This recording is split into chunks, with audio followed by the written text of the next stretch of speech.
רבינו עטרת ראשנו שליטה מברך את הגויין הגודל ראש ישיבת גודל שליטה ואת כל בני הישיבה וכל צוות הישיבה, הרמים המנהלים ובני הישיבה. מורן מברך אותם שימשיכו לעלות ולהתעלות בתורה מן השמיים על אף הקשיים שנמצאים. בכל זאת יושבים ולומדים באסמודו גדולו, אז מורן רבינו שליטה מברך אותם בברוכו והצלוחת.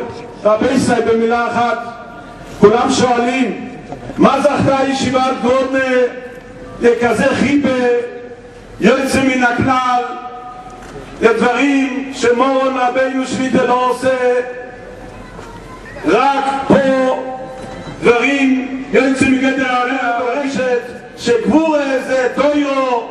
אז רואים שחג הסוכס, העומק של חג הסוכס זה חג התוירו.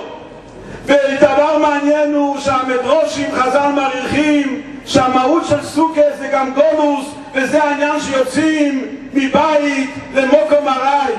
אז רואים פה בסוכה שיש פה את שלימוס התוירו, שזה גם תוירו, שזה ינקל, וגם עניין של גולוס.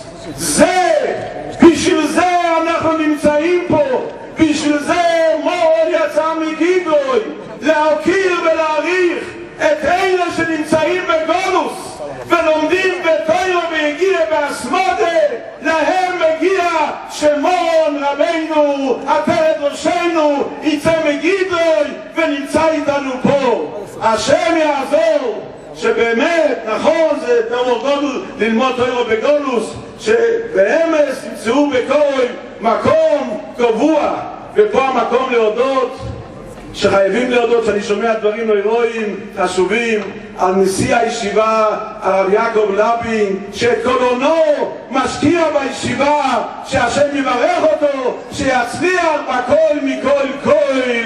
הגות מוי